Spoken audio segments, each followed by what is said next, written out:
Bom dia a todas, todos, todes. Essa é a nossa sexta, salvo engano, né? Sexta aula do curso de Filosofia do Direito da FND, na sua modalidade híbrida, né? E o nosso encontro de hoje vai ser sobre Schelling, o idealismo alemão contra o justnaturalismo.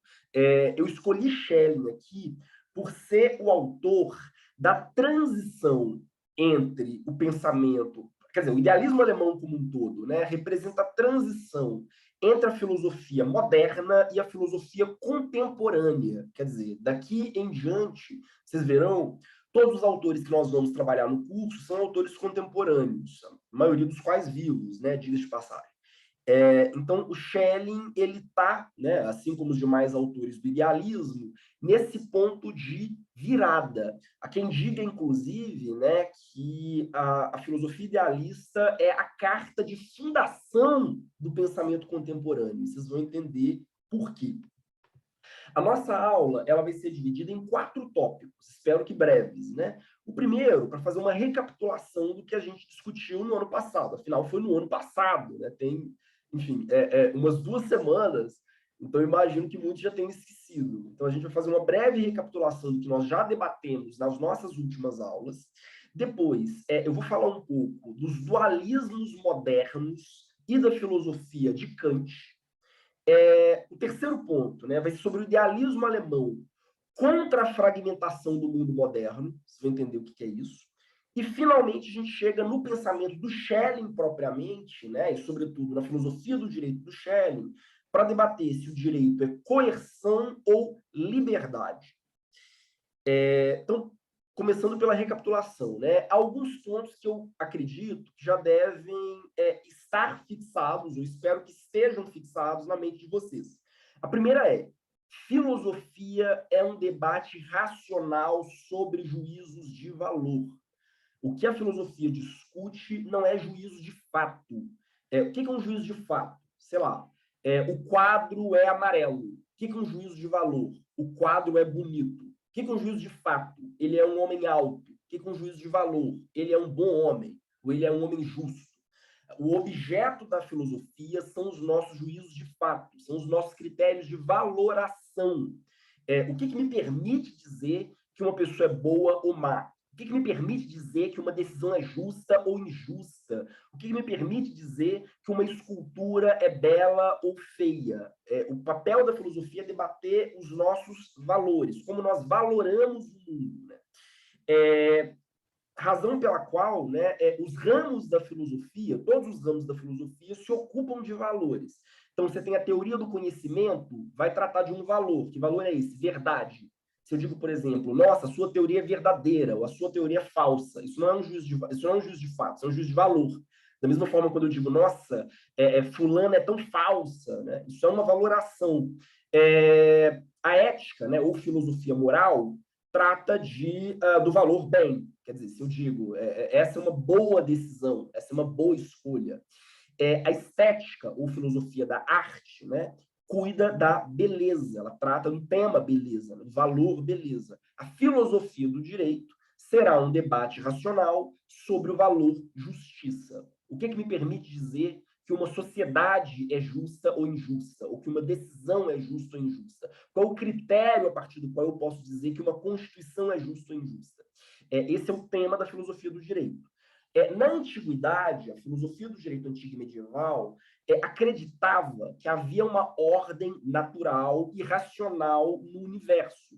Então, a justiça é fundamentalmente um valor objetivo. Existe uma ideia de justiça independentemente das nossas convicções privadas.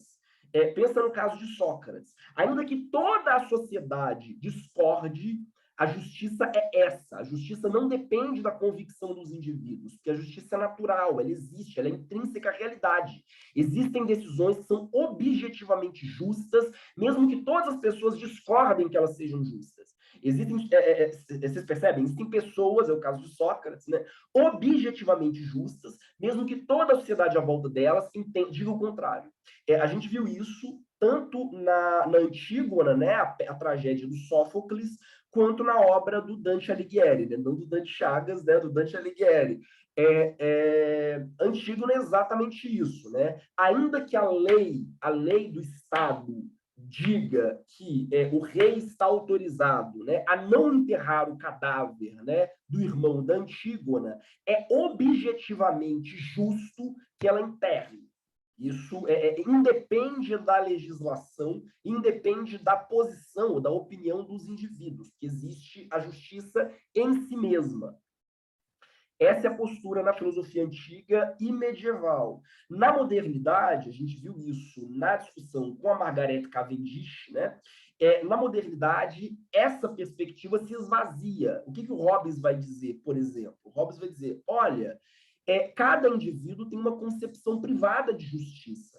Todos nós temos concepções particulares do que é o bem, do que é o mal, do que é o justo, do que é o injusto, né? Não existe uma ideia universal de justiça, uma ideia que se imponha acima das pessoas. Toda concepção de justiça é particular, ela é privada, ela é subjetiva. Então, para o Hobbes, a única forma de garantir a harmonia social é estabelecendo, né, um sistema que evite que as pessoas se matem. O único papel do direito é esse. O papel do direito é conciliar interesses e valores privados. O direito ele não personifica um valor universal, porque valores universais não existem. O papel do direito é, fundamentalmente, por meio de um contrato social, garantir que, apesar dos nossos valores particulares, dos nossos interesses particulares, das nossas expectativas particulares, nós não nos destruamos uns aos outros. É basicamente isso. Por quê? Porque para o Hobbes, né, a natureza é irracional. Somos nós, seres humanos, que conferimos significado ao mundo. Né? Por isso que a filosofia moderna, né, que a gente chama, né, geralmente de jusracionalismo, né, ela parte de teorias contratualistas. A teoria contratualista ela está fundada precisamente nessa ideia de que nós não temos, não há possibilidade de que nós estabeleçamos um consenso entre nós a respeito de qual o valor fundamental que vai orientar a nossa sociedade. E como a gente não consegue estabelecer esse consenso, o que a gente pode por meio da razão, criar um sistema social, criar uma forma de organização social que concilie o mais possível os nossos interesses para evitar a guerra civil. Para o Hobbes, a grande ameaça é a guerra civil, e o grande projeto não é construir uma sociedade justa. Para o Hobbes, nenhuma sociedade nunca vai ser justa, porque, eventualmente, a sociedade na qual eu vivo não corresponde às minhas ideias de justiça. Sei lá, eu vivo numa sociedade capitalista e sou comunista. Eu vivo numa sociedade comunista e sou capitalista. A sociedade nunca vai encarnar, o Estado nunca vai encarnar, nunca vai contemplar as expectativas de justiça de todos os indivíduos. Então, o máximo que eu poderia...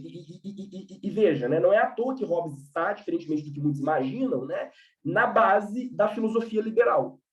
A gente gosta de contrapor liberalismo ao absolutismo, mas a lógica de Hobbes é a lógica que vai atravessar o pensamento liberal até Rawls, por exemplo, ou até o Nozick, ou até, sei lá, um idiota como o Mises, ou o Hayek, que queima no inferno. Se vocês observarem, né, o que o Hobbes vai dizer é exatamente isso. O que o Estado deve fazer é o mínimo. Como assim o mínimo? O Estado ele deve garantir que as nossas expectativas de justiça não entrem em conflito a tal ponto que dissolvam a sociedade. Tranquilo até aqui? Professor, rapidinho. Diga. Você estava aí, só que às vezes você fala um pouco rápido e eu me perco. Então, na filosofia do direito moderno, de direito moderno, a natureza é irracional, como está aí no slide. Aí você falou que a justiça para Hobbes é particular, cada um possui sua ideia de justiça. Então, para ele, o maior pesadelo é o civil. Além disso, o objetivo não é construir uma sociedade justa, visto que esse conceito é particular de cada um. O Estado deve garantir o mínimo, isso deve fazer o mínimo, garantir que as ideias de justiça não entrem em conflito. É isso? Exatamente, exatamente. O Hobbes ele vai dizer o seguinte, olha, aliás, primeiro, né, gente, eu sou mineiro, então eu falo muito rápido e como palavras, senão qualquer coisa podem jogar bolinha de papel, podem me interromper a qualquer momento. A minha mineirice apela aqui, né?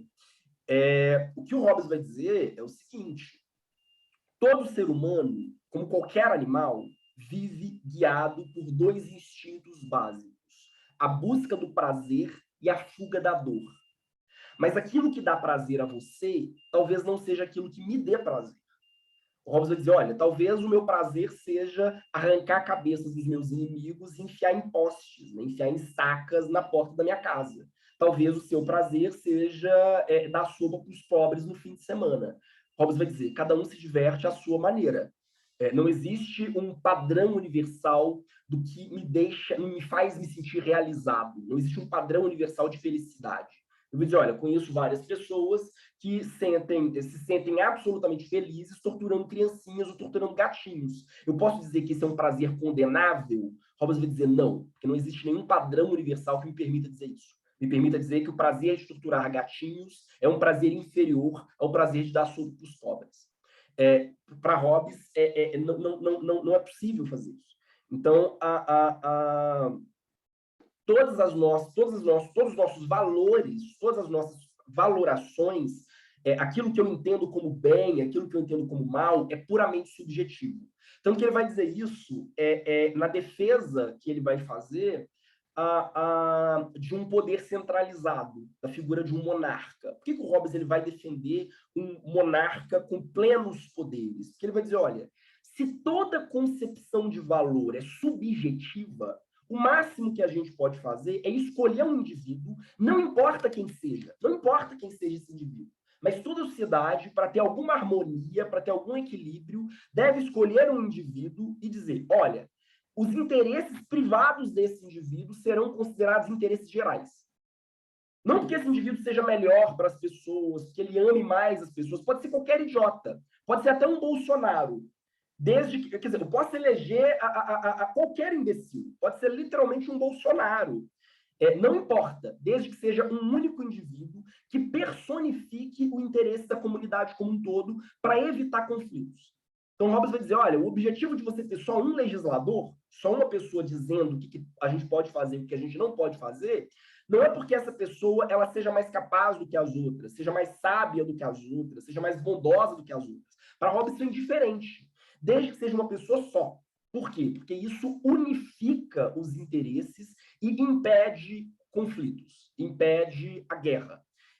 A gente lembra do Hobbes por causa do Leviatã, né, que é a obra dele que fala justamente do monarca absoluto, né, fala do soberano. Mas Hobbes escreveu uma obra paralela ao Leviatã, que é o Behemoth. Aliás, são dois monstros bíblicos. Você tem o Leviatã, que é esse monstro marinho, e você tem o Behemoth, que é o monstro terrestre. E o Behemoth é a guerra civil.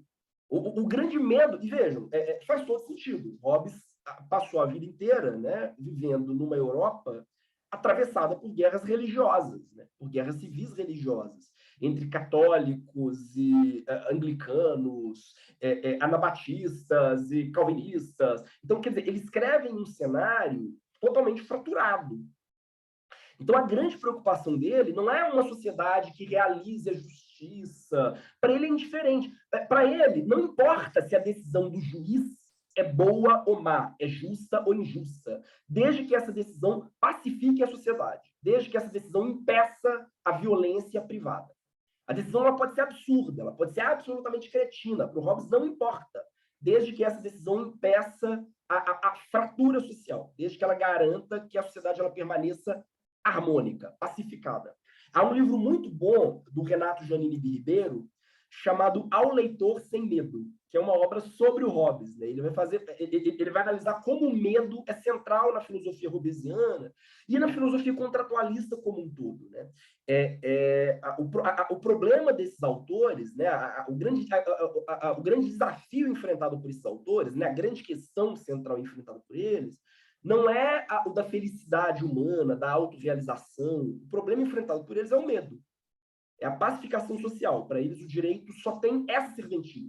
O direito não torna as pessoas mais felizes, ele não torna as pessoas melhores, ele não torna as pessoas mais justas. Ele só impede que as pessoas se matem. Tranquilo. Tá mais claro? Ficou assim, professor. Bom, a gente pode, inclusive, organizar uma tabelinha assim, comparativa, né? Entre a filosofia do direito, né, na Antiguidade e na Idade Média, por um lado, e a filosofia do direito na modernidade clássica, que é esse período que vai do século XVI, mais ou menos, né, que é o tempo do Hobbes, o tempo da Margaret Cavendish, até o século XIX. Na Idade Média e na Antiguidade, a gente entendia que o legislador ele não criava normas. O legislador ele descobria normas a partir da ordem natural. Se o legislador diz que você tem direito de ir e vir, se ele diz que você tem direito à sua integridade física, se ele diz que você tem direito a uma alimentação saudável, não é simplesmente porque ele inventou isso, é porque ele descobriu isso numa ordem intrínseca à realidade. Você tem esse direito inato para o legislador. Na Antiguidade e na Idade Média, os direitos eles são inatos, você nasce dotado de direitos. O que a lei faz é reconhecer esses direitos e protegê-los. Mas, independentemente desse reconhecimento, esse direito já existe, porque esse direito faz parte da ordem natural das coisas. Na modernidade, não. O legislador ele cria normas a partir de convenções sociais. Você só tem o direito de ir e vir, você só tem o direito à integridade física, você tem o direito a uma alimentação saudável, porque houve um pacto social, uma convenção social que previu esse direito. Se não houvesse a convenção social, você não teria esse direito.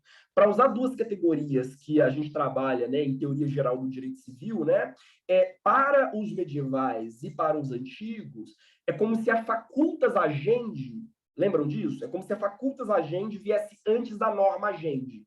É como se o direito subjetivo ele viesse antes do direito objetivo. É como se eu ter direitos vem antes da norma, vem antes do direito enquanto norma. Para a filosofia do direito moderna, não. Quer dizer, a norma agendi vem antes da facultas agendi. Quer dizer, para que eu tenha direitos subjetivos, eu preciso de uma norma objetiva, de um direito positivo objetivo que indique que eu tenho aquele direito. Aqui está a raiz do positivismo, vocês percebem? Há uma relação direta entre teoria contratualista e o positivismo jurídico. Da mesma forma, né, na filosofia antiga e medieval, acredita-se, né, que existem valores universais, e esses valores universais eles podem ser alcançados por meio da razão. Qualquer indivíduo racional pode, se valendo da sua reflexão, chegar a uma ideia de justiça que é uma ideia universal. Na filosofia moderna, não. Todo valor é relativo. Todo valor é relativo. Então, a única coisa que a razão pode fazer, como eu disse, é harmonizar os nossos diferentes valores subjetivos, as nossas diferentes crenças e expectativas subjetivas, para impedir que a gente se mate. Na filosofia antiga e medieval, o direito é uma expressão do bem comum. Bem comum, quer dizer, a ideia de que existe um bem comum objetivo, uma crença objetiva do que é a felicidade geral. Hobbes vai dizer, não existe felicidade geral, as pessoas nunca vão entrar em consenso, nunca vão entrar em consenso. Sempre vai haver alguém ganhando e alguém perdendo. Não existe uma sociedade na qual todos ganhem, na qual todos se sintam realizados. Isso é impossível. Então, o que o Hobbes vai dizer é, o direito é simplesmente uma conciliação precária entre interesses diversos. Tranquilo. Agora, se vocês pegam o Dworkin, por exemplo, vocês pegam o Rawls, por exemplo, John Rawls, a análise que John Rawls faz neocontratualista é exatamente essa aqui, quer dizer, pautada, né, na filosofia moderna clássica. Não há uma diferença substancial. Para ele também é o legislador que cria as normas a partir de convenções sociais, os nossos valores são relativos e o que o direito faz é conciliar interesses diversos. Mas aí ele vai estabelecer um critério, né? O véu da ignorância, como uma hipótese fundamental. Mas todo esse critério orbita em torno de uma teoria que está alinhada com Hobbes, por exemplo. Tranquilo, gente.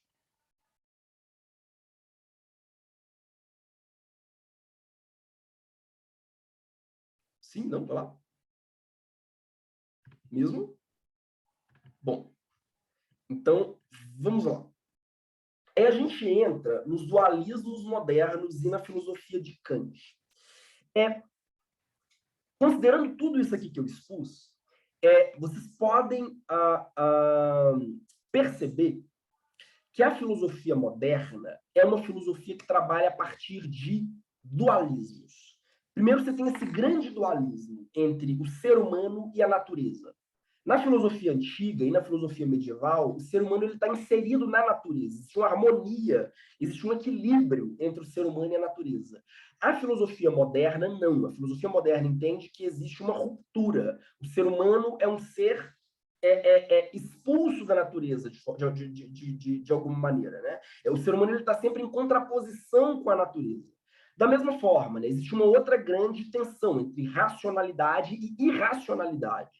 Para a filosofia medieval, o mundo inteiro é racional. Para a filosofia moderna, não. Só o ser humano é racional. As coisas, a realidade em si, ela é caótica. Então, existe esse grande abismo. Né? Da mesma forma, a filosofia moderna ela vai separar intelecto e paixões.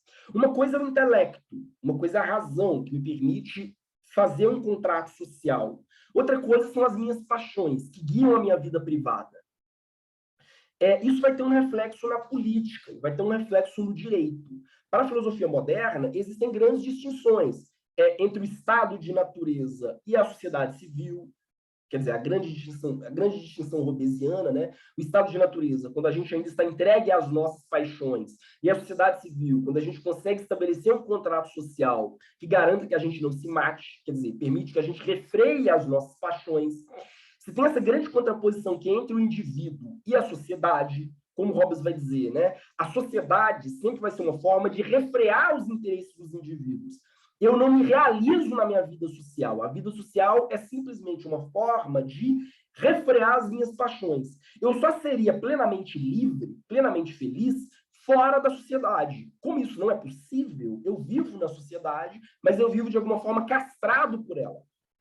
Existe também essa outra grande distinção que é entre mercado e Estado, ou entre a minha vida privada e a minha vida pública, a minha vida como sujeito particular, guiado pelos meus interesses econômicos, e a minha vida como cidadão comprometido com o Estado.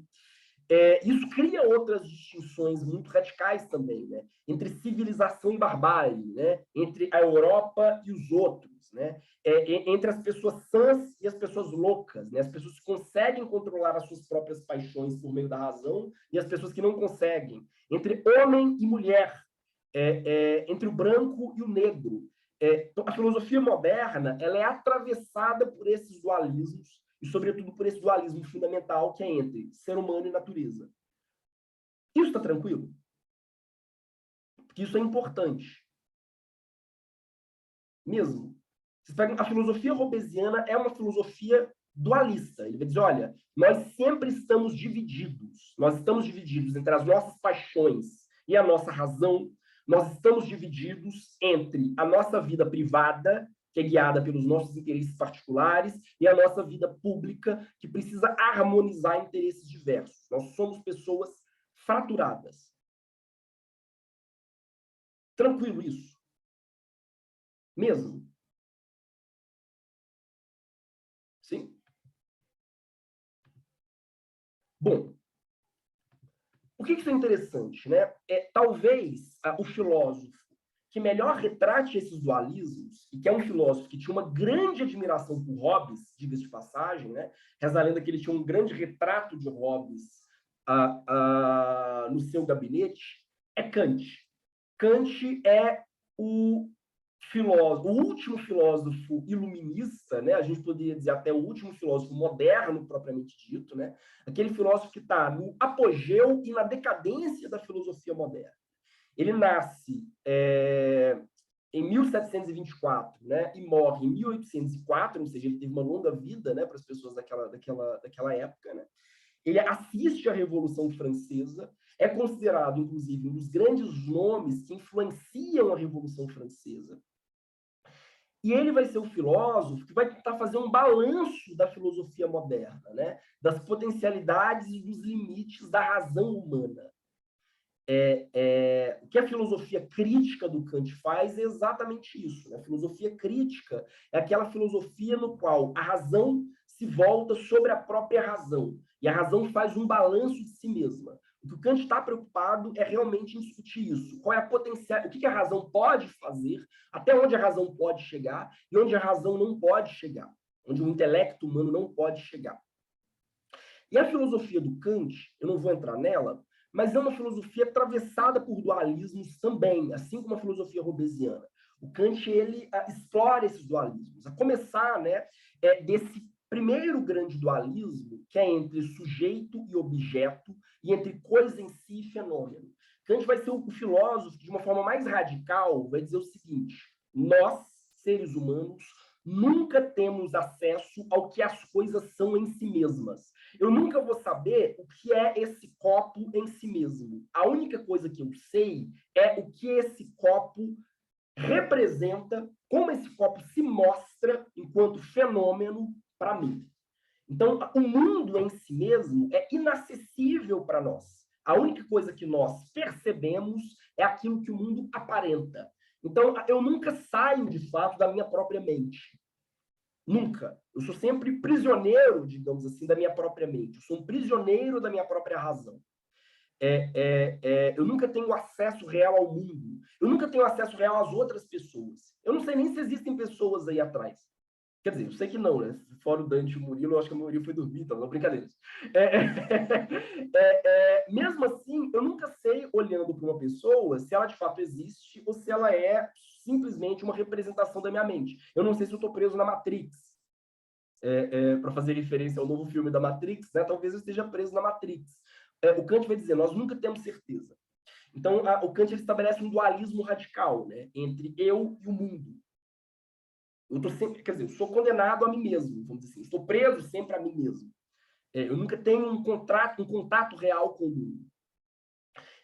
A partir disso, ele vai fazer outras distinções, né? Entre razão pura prática. A razão pura prática é a razão que move, né, as minhas escolhas morais. E a razão pura teórica, que é a razão a partir do qual eu especulo sobre o mundo. Entre ser e dever ser, né? Entre aquilo que é e aquilo que deve ser. Enfim. Então, a filosofia do Kant era uma filosofia cheia desses dualismos também, né? Mas veja, isso traz um problema. Os dualismos modernos, eles representam um desafio, eles representam uma dificuldade. Por quê? Porque se eu estou preso na minha mente, se eu nunca tenho certeza, né, de nada sobre o mundo fora da minha mente, então, para o Kant, eu nunca vou ter certeza que as minhas ações no mundo vão ter os efeitos que eu quero. Vocês percebem? Eu nunca vou ter certeza que aquilo que eu estou dizendo, por exemplo, né, que aquilo que eu estou dizendo vai ser entendido por vocês da maneira como eu gostaria que vocês entendessem. Eu nunca vou ter certeza que um ato de generosidade qualquer que eu venha fazer na vida, né, terá de fato a repercussão que eu quero que esse ato tenha. Existe um abismo intransponível entre eu e os outros, entre eu e o mundo. É por isso que o Kant ele vai dizer, né, que a única...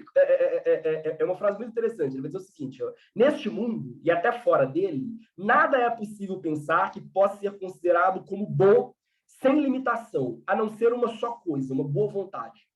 A única coisa realmente boa no mundo é a boa vontade. Por quê? Porque já viram aquela frase, né?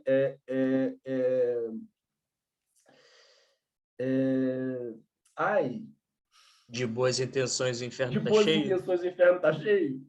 Mas para o Kant é o oposto. Quer dizer, a única coisa que nós temos certeza é das nossas boas intenções. Porque os resultados das nossas ações sempre são resultados inesperados. Eu nunca tenho controle sobre o mundo. Eu só tenho controle sobre a minha própria mente. Essa eu acho que é uma das frases mais interessantes do Kant, juntamente com essa aqui, ó.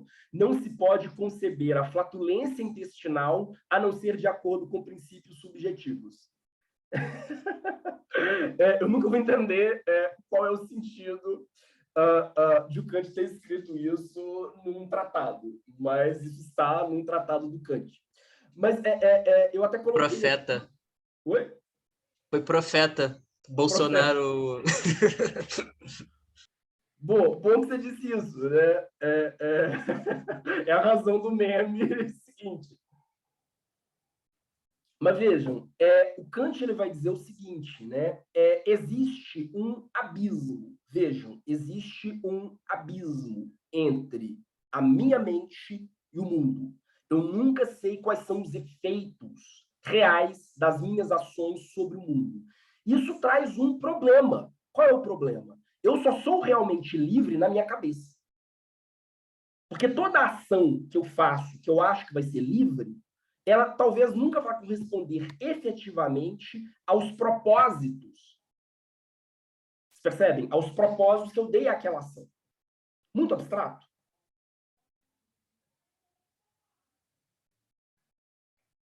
Sim, não? Olá? Alguém? Porque veja, né? O Kant vai dizer, olha, a verdadeira liberdade é a liberdade de pensamento. Eu sou livre para ter as minhas ideias e para ter a minha boa vontade, né? Para ter, enfim, boas intenções. Mas eu nunca sei qual vai ser a repercussão objetiva das minhas intenções. Esse é um ponto, né? Uma outra questão, quer dizer, então vocês vejam, né, que é por isso que o Kant ele vai fazer essa distinção entre o reino da liberdade e o reino da necessidade. O reino da liberdade é a minha subjetividade, é o mundo humano. O reino da necessidade é o mundo à minha volta, assim, é o mundo objetivo, concreto. Mas isso traz... Aí veja, né, Kant ele ainda vai aprofundar essas distinções, ele ainda é mais radical em relação a isso. A Bruna comentou, né? Isso é muito Matrix. Sim, não, completamente Matrix. Aliás, o filme Matrix é profundamente kantiano. Dá para fazer um debate inteiro sobre Matrix com base em algumas categorias kantianas. O Kant ele vai fazer uma distinção ainda mais radical. Mesmo na minha mente, eu só sou livre. Mesmo na minha mente, vejam só, mesmo na minha mente, eu só sou integralmente livre quando, né? As regras morais que eu sigo são regras criadas pela minha própria razão. Kant vai dizer o seguinte, né? Se eu ajo de acordo com os costumes, com as tradições, com os ritos, com os valores consolidados pela comunidade, eu não sou de fato livre. Por quê? Porque eu estou sendo um escravo de normas impostas a mim de fora. Eu só sou livre, de fato, eu só tenho certeza que eu sou plenamente livre quando é a minha própria razão que cria as normas que eu observo. Para Kant, a razão humana deve ser legisladora. O Kant ele vai dizer, olha, a razão ela deve ser autônoma. O que é a autonomia? Né? Autos nomos, né? É aquela a capacidade, nomos, né? Norma, auto, si mesmo, né? Então, um indivíduo livre é um indivíduo autônomo, aquele indivíduo que só obedece regras morais criadas por ele próprio. Toda regra moral externa, né, representa uma heteronomia, uma imposição. Para Kant, a maioridade, o que ele chama de maioridade? Né? A emancipação. Eu alcancei o meu momento de plena afirmação da minha maturidade intelectual. Para Kant, a maioridade representa justamente a capacidade, né, de dar a si mesmo, por meio da razão, as normas que eu devo seguir. Percebe? Muito abstrato, gente.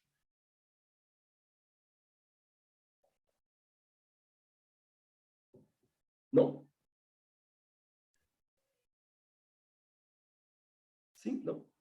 Olha lá. Não, assim, tipo, aí isso se converte no Estado também, né? Por exemplo, a razão que eu devo criar para mim mesmo deve se converter de alguma forma ao Estado. É que fica meio doido, porque, tipo, essa razão, eu só devo seguir a lei que ela seja de acordo com a razão. Uhum. Mas, ao mesmo tempo, se eu sigo o que foi criado pela convenção, pela tradição, eu sou escravo dela. Mas é muito... Mas veja... Ele fala uma coisa, mas, tipo, desconecta ao mesmo tempo. Porque para o Kant, todos nós somos racionais. Nós somos intrinsecamente racionais. Então, a nossa capacidade racional é que deve criar as leis do nosso agir. Eu só ajo moralmente quando eu ajo de acordo com as normas, perdão, com as normas criadas pela minha própria razão. Aí onde é que entra o Estado aqui? O Estado, para Kant, só tem uma serventia. O Estado é aquela instituição que vai impedir que outros indivíduos intervenham na minha capacidade de dar normas morais para mim mesmo. Então, as normas do Estado são normas heterônomas, são normas impostas de fora. Mas é aquela mínima heteronomia, aquela heteronomia possível para permitir que um indivíduo não impeça que outro indivíduo se realize moralmente, seguindo exclusivamente a sua própria razão. Então, por exemplo, o papel do Estado não é definir como eu devo agir moralmente. Isso é uma forma racional de agir, isso não é. O papel do Estado é simplesmente evitar que outro indivíduo imponha normas a mim. Outro indivíduo me escravize, por exemplo. Outro indivíduo diga, não, não pode, não é permitido comer panetone fora do Natal. Então, ele me proíbe de comer panetone no Natal, fora do Natal. Para Kant, o papel do Estado é um papel exclusivamente negativo, que justifica o direito. O direito ele tem uma única função, é permitir que nós nos realizemos moralmente como sujeitos autônomos, impedindo interferência de terceiros. Tranquilo, gente? Professor, mais ou menos, porque assim, né? Eu estou pensando aqui, e se é um indivíduo com ele mesmo, com a própria razão, em algum ponto o Kant deve achar que a razão vai levar para o mesmo lugar. Porque senão viraria uma confusão tremenda. Por exemplo, se eu viro e falo, a minha moral é roubar, não sei, algo assim. Aí até que ponto você vai poder falar que o Estado não pode intervir e que você tá sendo livre e com a sua própria moral dessa maneira? Então, em algum ponto ele vai falar que é universal? Para Kant, a razão é universal. E a razão, ela me dá uma fórmula. Uma perfeita pergunta. Para Kant, a razão, ela me dá uma fórmula que é a seguinte. Quer dizer, ele desdobra essa fórmula de várias formas, né? Mas ele vai dizer o seguinte, né? Não faça... A primeira fórmula moral da razão é mais ou menos a seguinte. Não faça nada que não possa ser universalizado. Uma ação ela só justifica se ela puder ser universalizada. Eu vou dar um exemplo. O exemplo que você deu, roubar. Por que uma pessoa rouba? Eu roubo porque eu acredito que depois que eu roubar, esse bem que eu roubei, ele vai ser garantido pela sociedade como minha propriedade. Se eu vivesse numa sociedade em que roubar é lícito, não faria sentido roubar, porque eu perderia esse bem logo depois que eu roubei. Muito abstrato? O ladrão, no fundo... Não, eu entendi. O que o Kant está dizendo o ladrão, no fundo, presta uma grande homenagem ao direito de propriedade. No momento em que ele viola o direito de propriedade de outra pessoa, ele está partindo do pressuposto de que o direito de propriedade dele próprio, enquanto ladrão, será respeitado. Então, o ladrão ele não quer que a regra roubar seja universal.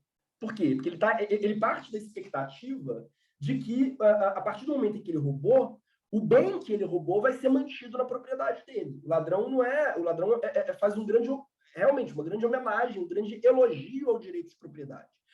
Da mesma forma, né, o assassino não deseja que o homicídio seja universalizado. Por quê? Porque se ele visse uma sociedade no qual o homicídio é universalizado, a própria vida dele estaria permanentemente em perigo. Então, para o Kant, uma ação só é realmente racional e, por conseguinte, moral, se eu me faço essa pergunta, quer dizer, ora, essa ação, ela poderia ser generalizada? Se ela se sustenta, se ela pode ser generalizada, então ela é uma ação moral, ela é uma ação moralmente correta. Se ela não pode ser generalizada, ela não é uma ação moralmente correta. Percebe? Tá certo, entendi sim. Entendi, obrigada. Só que aí o Kant entra em alguns paradoxos. E há dois paradoxos que ele mesmo enfrenta. O primeiro é o da mentira. O Kant vai dizer, olha, eu não posso mentir, porque a mentira pressupõe a verdade. A mentira só faz sentido se eu vivo numa sociedade no qual as pessoas majoritariamente falam a verdade. Se eu vivo numa sociedade no qual a mentira é a regra, a mentira desaparece. Percebe? Se eu vivo numa sociedade no qual as pessoas elas não têm confiança na palavra das outras pessoas, então a mentira não funciona. A mentira só funciona se eu vivo numa sociedade no qual as pessoas generalizam, elas têm como regra a ideia de que, de forma geral, nós sempre falamos a verdade.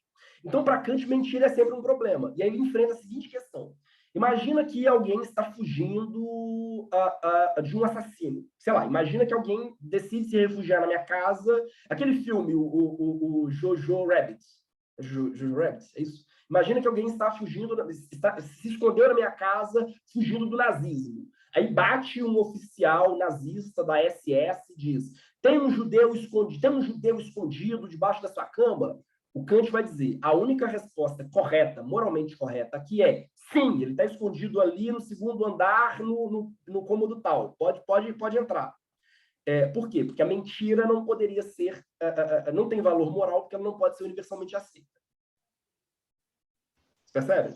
Posso fazer uma pergunta em relação a esse exemplo? Diga. É porque aí, para mim, o princípio que está sendo utilizado seria o da verdade. Mas se você utilizar o princípio da justiça, você não poderia mentir pensando no princípio da justiça? Do que é justo? Olha, é uma e não do que é verdadeiro? É uma ótima pergunta. Eu fiquei com isso na cabeça também. Porque, tipo, se pensar na questão da dignidade humana, o que é o certo a se fazer? Mentir ou não? Mentir o quanto que vale a vida? Exato. Há vários autores que eles vão debater sobre isso. Eles vão dizer, olha, a Martha Nussbaum é um exemplo. Ela vai dizer, olha, a incapacidade, o Kant ele tem uma incapacidade de pensar em como a vida humana ela está sempre atravessada por princípios éticos distintos. E a gente faz uma espécie de ponderação de princípios. Ela vai dizer, olha, o Kant ele não leva em consideração que a nossa vida ela nunca é orientada por uma única regra moral. Todas as nossas ações elas são mediadas por várias regras morais que frequentemente entram em conflito. Ela tem um livro maravilhoso sobre isso, chamado A Fragilidade da Bondade. A gente vai falar da Martha Nussbaum daqui a algumas aulas. Mas A Fragilidade da Bondade é um livro exatamente sobre isso. Ela vai dizer, olha, não existe um único princípio que guia uma ação moral, uma escolha moral. As nossas escolhas morais elas são atravessadas por várias expectativas distintas. E é isso que Kant não entendeu. Você percebe? Aliás, há um outro exemplo que também é muito emblemático. O Kant vai dizer o seguinte, imagina que estamos no Titanic, o Jack e a Rose. Imagina que a gente está no Titanic boiando numa porta. O Kant vai dizer o seguinte, eu não posso chutar a outra pessoa, igual a Rose faz, né? Eu não posso empurrar a outra pessoa da porta e falar assim, mulheres primeiro, adeus. Eu não posso matar outra pessoa, mesmo que seja para salvar minha própria vida, porque isso não é um princípio que pode ser universalizado. Essa é a ideia do Kant. Eu não posso matar outra pessoa, mesmo que seja para salvar a minha própria vida. E, por outro lado, eu não posso me matar, porque o suicídio também não pode ser um critério universalizado. Então, para o Kant, a única resposta correta é os dois ficarem agarrados na porta e os dois morrerem. Veja, o próprio Kant enfrenta esses exemplos. Ele reconhece os limites da filosofia dele, vamos dizer assim. Mas isso para vocês entenderem o grau de radicalidade da filosofia kantiana. Vocês entendem? Muito abstrato, gente. Mas vejam, para ele, né, o papel do Estado, então, e isso é um ponto que eu acho que é importante vocês guardarem, o papel do Estado é puramente negativo. O único objetivo de eu criar um Estado é impedir que um indivíduo atrapalhe a autorrealização, atrapalhe a autonomia moral de outro indivíduo.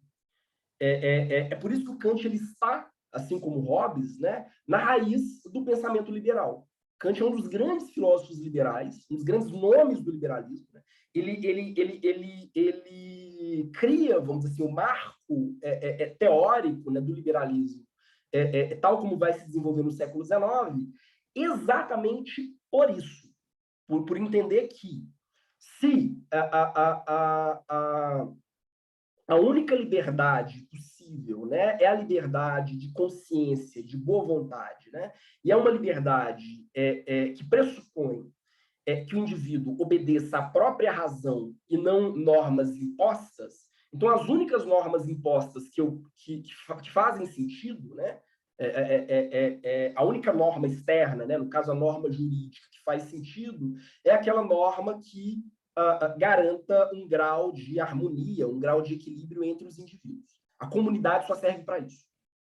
Não existem valores. E veja, está muito alinhado com o Hobbes. Não é muito diferente do que o Hobbes está dizendo.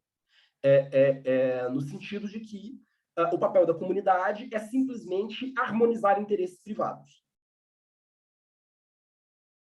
Vocês percebem? O papel do direito é um papel negativo. O direito equilibra interesses que são interesses privados. Há um livro muito bom do professor Joaquim Carlos Salgado, chamado A Ideia de Justiça em Kant, seu fundamento na liberdade e na igualdade, que faz uma análise da filosofia kantiana como sendo, né, uma das doutrinas que fundamentam a filosofia liberal contemporânea, né?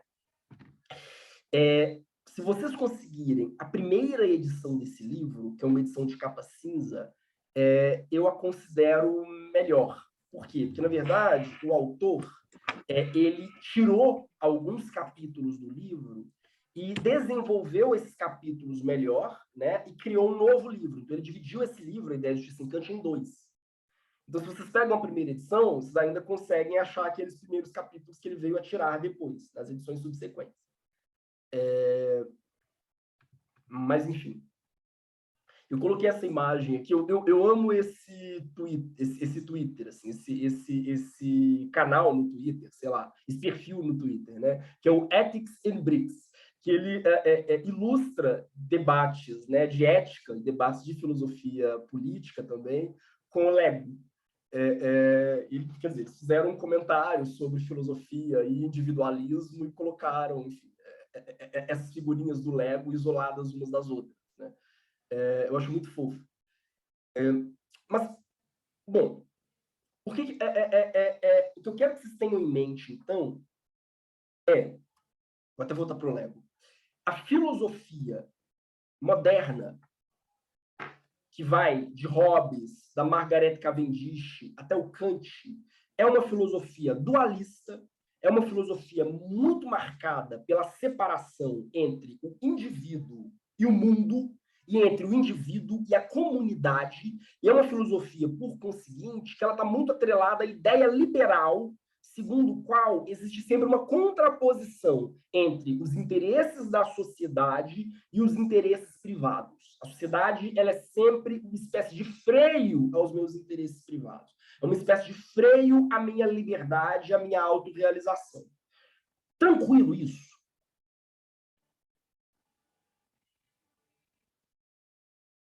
Mesmo?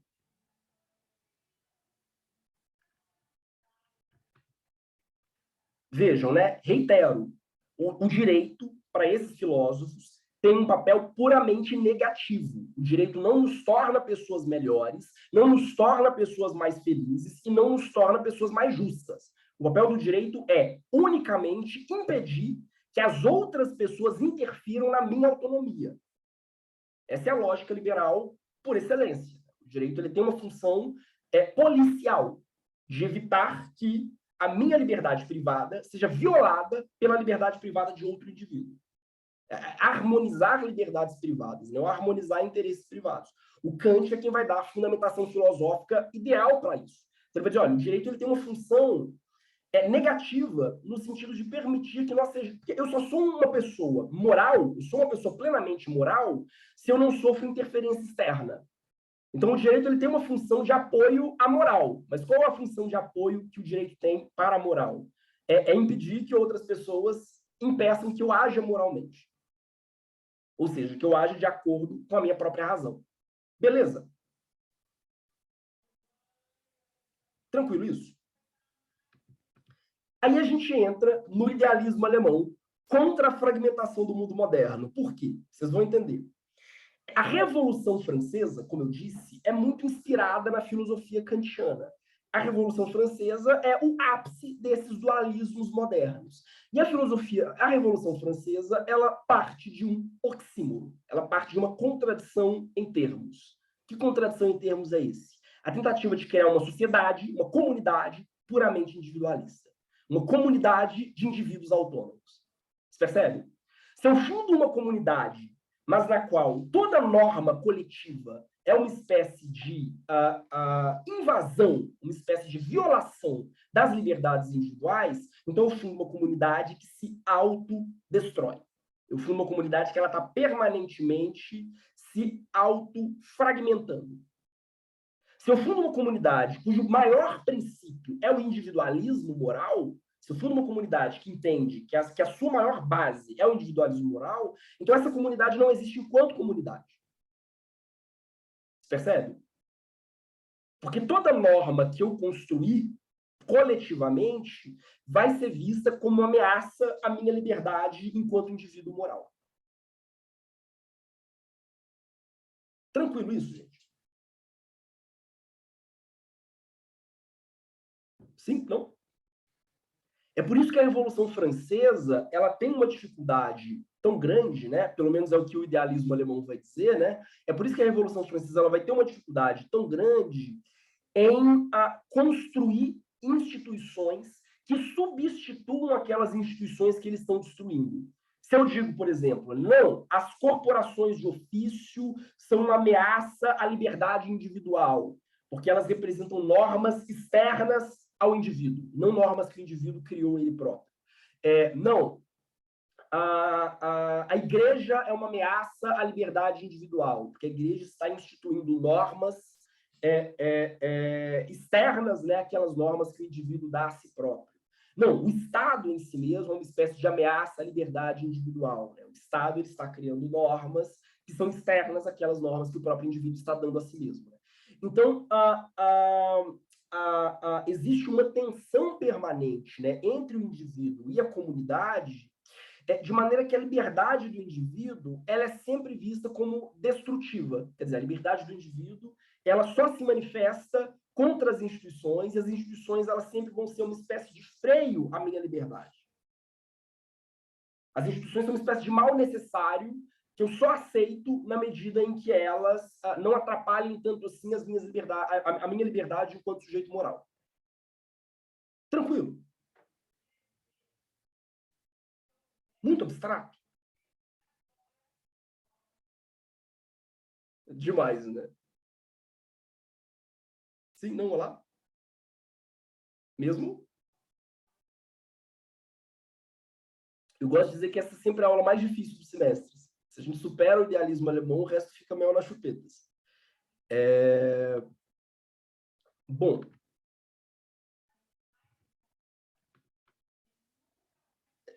Eu amo esse meme, né? Com licença, cavalheiros. Eu sei que vocês estão insatisfeitos com o rei, mas sem vandalizar, né? Muita gente vai dizer que o idealismo alemão, os autores que a gente vai trabalhar daqui para frente, né? O idealismo alemão é um pouco isso aqui. Quer dizer, são autores que ficaram muito incomodados com os excessos, com muitas aspas, da Revolução Francesa. Guilhotinar um monte de gente, lei dos suspeitos, né? Mas a verdade é que a grande preocupação do idealismo alemão ora, por um lado, nós estamos em um mundo moderno, nós estamos em um mundo baseado na razão, nós estamos em um mundo onde as pessoas se orientam com base na racionalidade e não com base em superstições. Uma sociedade em qual os sujeitos, né, alcançaram a maioridade, aquela expressão lá do Kant, né? Eles são sujeitos autônomos. Por outro lado, nós precisamos construir mecanismos para que a sociedade moderna ela seja estável, para que as pessoas elas não destruam umas às outras, para que elas não vejam o outro sempre como uma espécie de ameaça à minha liberdade e à minha autorrealização. Como construir um sistema teórico que faça isso? Como construir um sistema teórico que supere a ideia de uma sociedade atomizada, uma sociedade individualista, uma sociedade fragmentada? Essa é a grande questão do idealismo alemão. Por quê? Os autores do idealismo alemão, participam de uma geração que é mais nova do que o Kant. E é uma geração que era muito jovem quando a Revolução Francesa aconteceu. Era uma geração que ficou muito entusiasmada e, ao mesmo tempo, muito decepcionada com a Revolução. Eles ficaram muito entusiasmados com a ideia de uma sociedade que não é mais guiada, como o antigo regime, por tradições religiosas, é uma sociedade guiada pela razão, uma sociedade guiada pela ciência. Eles tinham uma grande admiração, né, pelas premissas da Revolução Francesa, mas, ao mesmo tempo, é uma geração que ficou muito chocada com a fragmentação social, com o esfacelamento social que se seguiu à Revolução Francesa. Uma geração que ela ficou muito chocada com o extremo individualismo burguês, digamos assim, decorrente da própria Revolução Francesa. Tranquilo isso?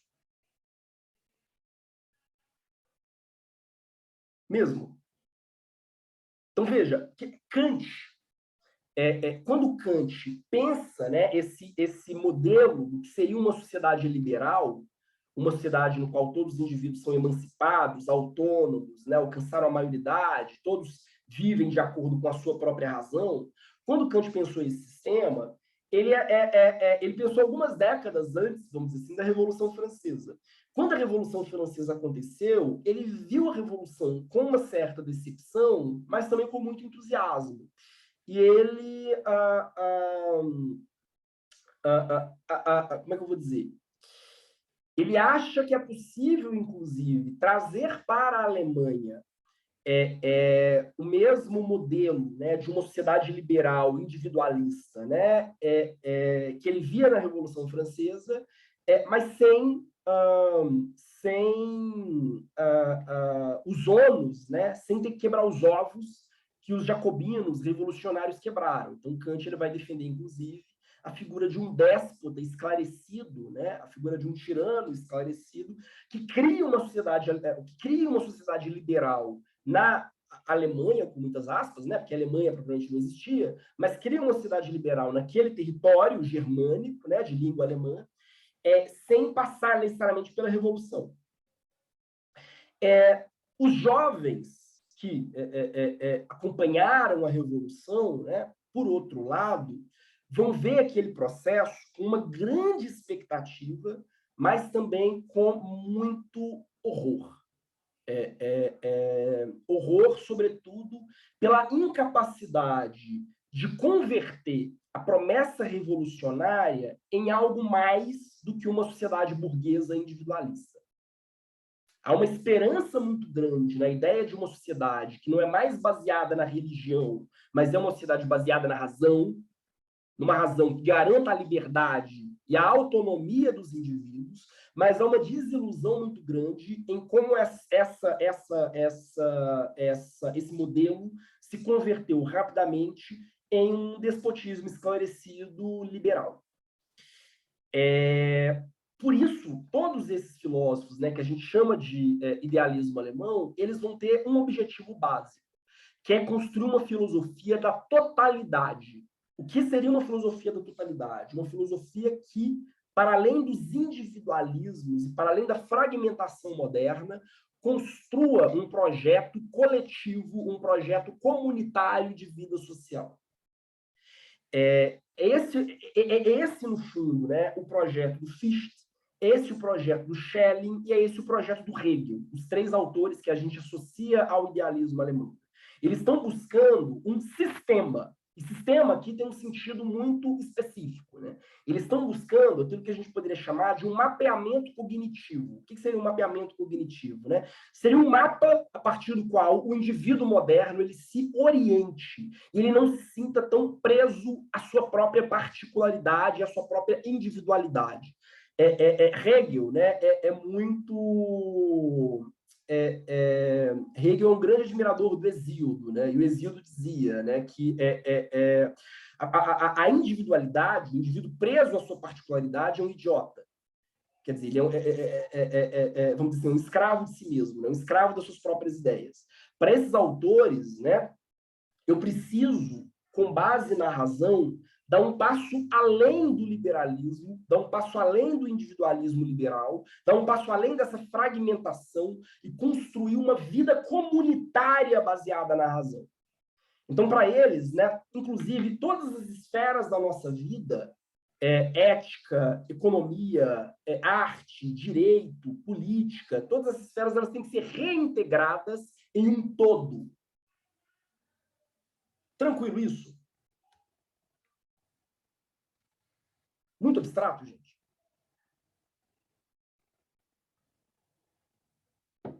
Olá. Mesmo? Estão caladinhos. Professor, Diga. pode repetir um pouco esse ponto, dar um passo além da questão do individualismo, assim, liberal?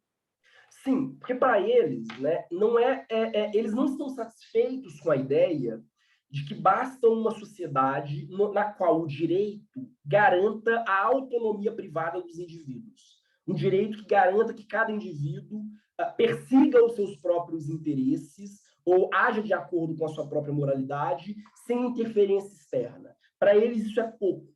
Uma sociedade autenticamente racional, uma sociedade autenticamente emancipada, tem que ser uma sociedade que oferece um pouco mais do que isso. Tem que ser uma sociedade que ela construa, de fato, oportunidades para que os indivíduos se realizem de uma maneira mais plena.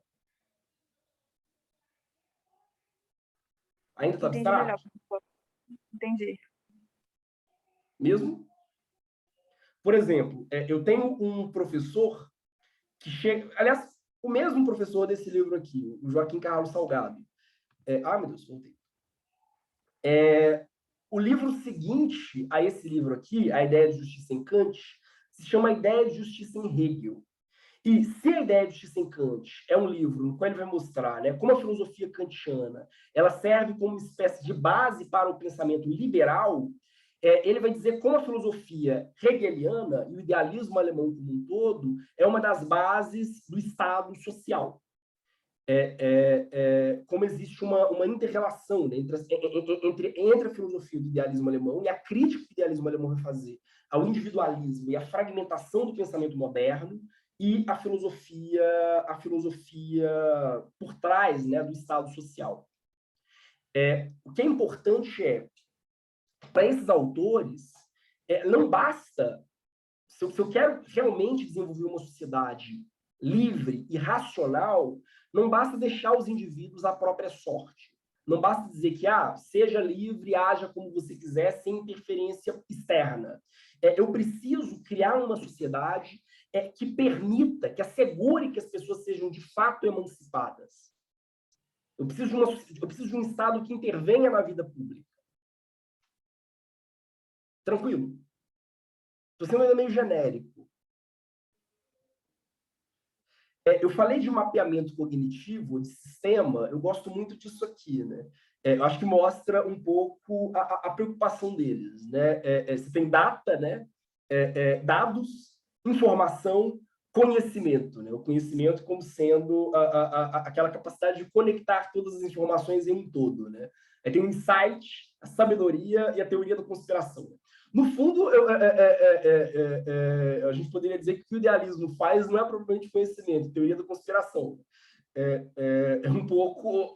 quer dizer, eu vou costurar essas informações dentro de um grande sistema que forme realmente uma unidade, né? Mas o objetivo deles é dar uma resposta à crise, que eles veem como crise, né, da Revolução Francesa, construindo uma sociedade que seja uma sociedade unitária, que tenha realmente senso de comunidade. Uma sociedade em qual os indivíduos entendam, vai um pouco na pergunta da Bruna, né? Se a razão, quer dizer, a razão ela não é meramente privada, a razão ela é compartilhada, né? A razão ela é universal. Para esses autores, se a razão é universal, não faz sentido criar uma sociedade puramente individualista. Não faz sentido criar uma sociedade no qual os indivíduos ajam de uma forma orientados, né, exclusivamente pelas suas próprias convicções. Eu posso me valer da razão para criar um projeto comunitário de vida social. Vocês percebem? Muito abstrato, gente. Aliás, vou dizer o seguinte, né? Eles dizem o seguinte, na antiguidade, os indivíduos se orientavam pela obra de Homero. Se eu tinha alguma dúvida sobre como agir, eu abria a Ilíada ou a Odisseia. Por exemplo, né, a Odisseia é protagonizada por Ulisses, né, que é um grande mentiroso. Então, eu não sei como me posicionar, eu abro a Odisseia e digo, Ulisses é um grande mentiroso, significa que mentir é válido. Então, eu minto. Na Idade Média, as pessoas se orientavam pela Bíblia. Eu quero saber como agir, se eu traio ou não traio a minha esposa. Eu vou lá, leio na Bíblia e, sei lá, Jacó traiu a esposa, então trair a esposa é lícito de acordo com a Bíblia. Vou lá e traio a minha esposa também.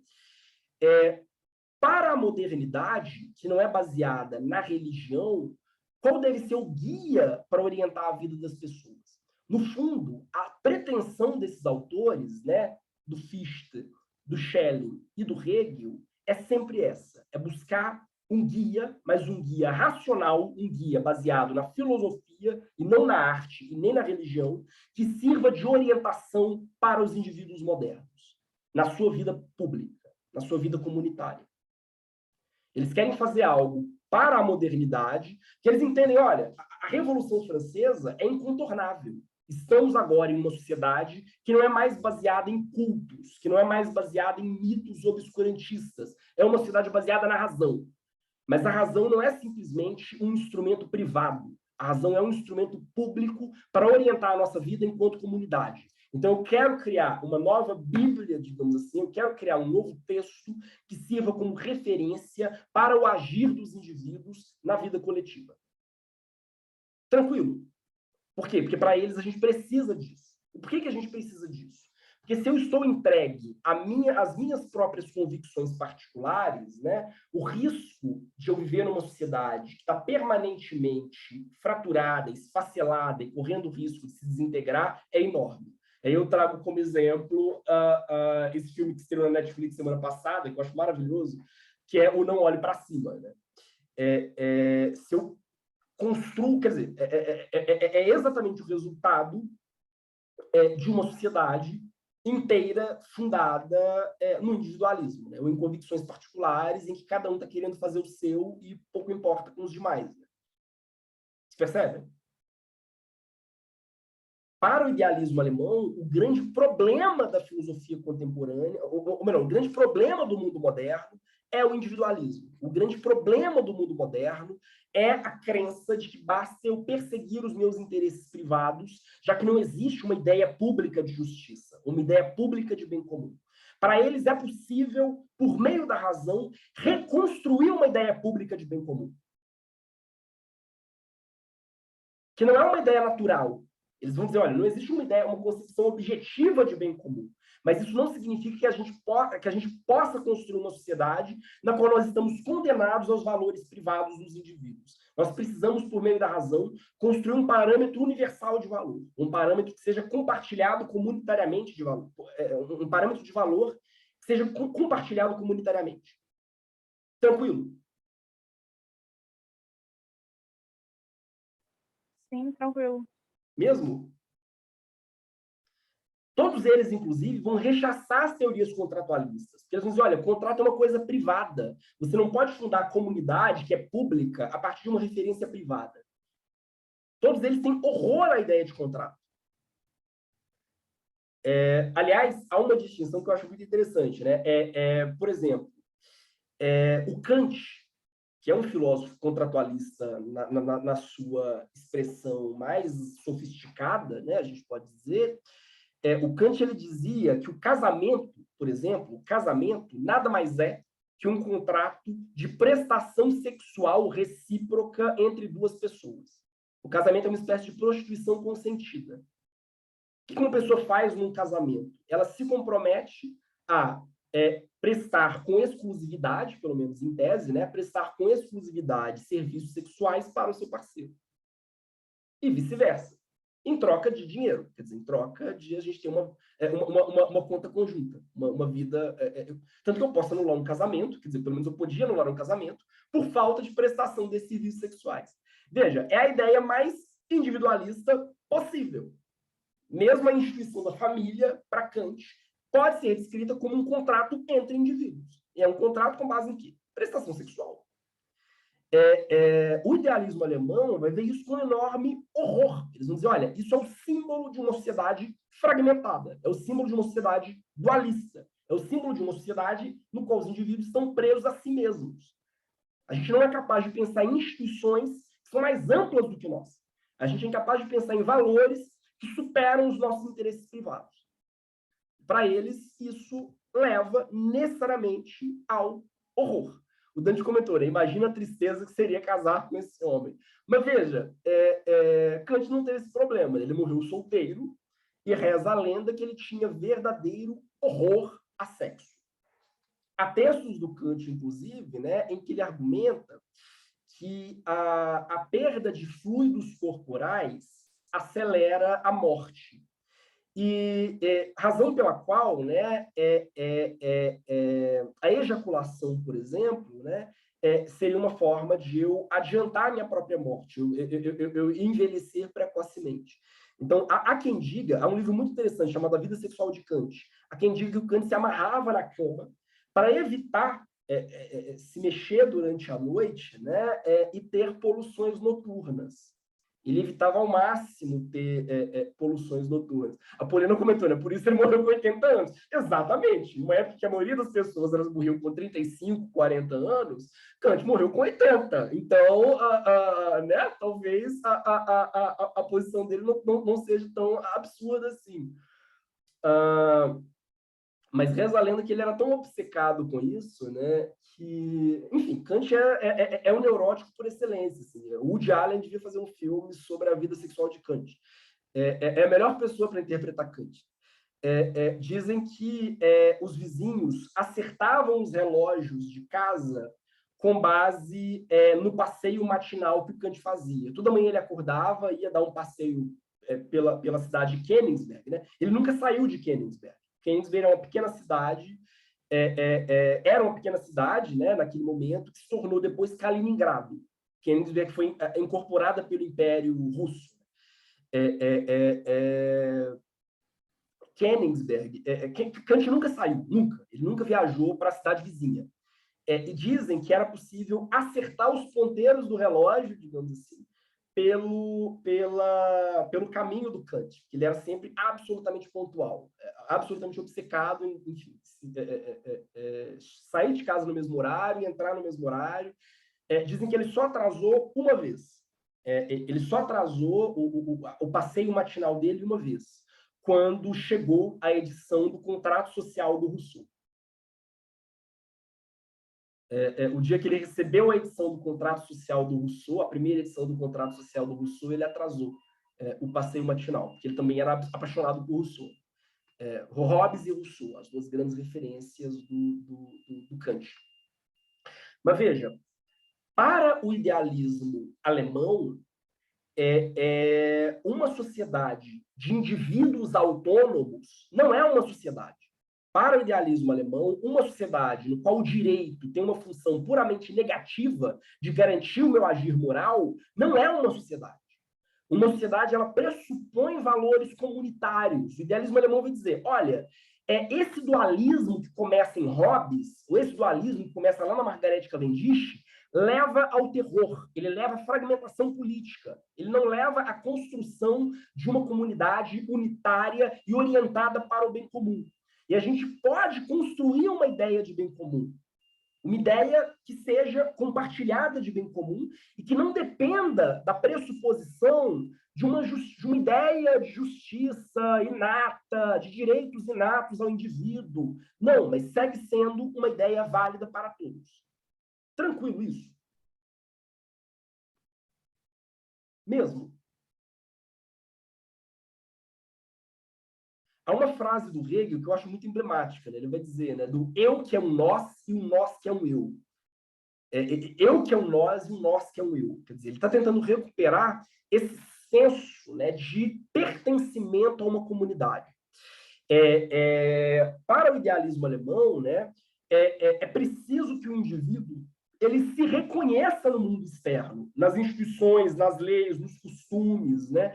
É preciso construir uma filosofia que não seja mais uma filosofia dualista, uma filosofia individualista. É preciso construir uma filosofia no qual eu perceba que o eu isolado não existe. Eu só existo enquanto sujeito moral dentro de uma comunidade. Isso é um ponto-chave para a gente entender o idealismo alemão. Todos os autores do idealismo alemão, eles vão dizer, olha, não existe um indivíduo apartado. Desde o momento em que eu sempre nasço dentro de um mundo. Desde o momento em que eu nasço, eu sempre nasço dentro de uma comunidade. Então, eu não posso achar que eu vou me autorrealizar fora da comunidade. Eu só me realizo enquanto sujeito dentro de uma comunidade, porque, em certo sentido, eu sou um fruto dessa comunidade. Vocês percebem? Todos os autores, né, o Ubuntu germânico, né, perfeito.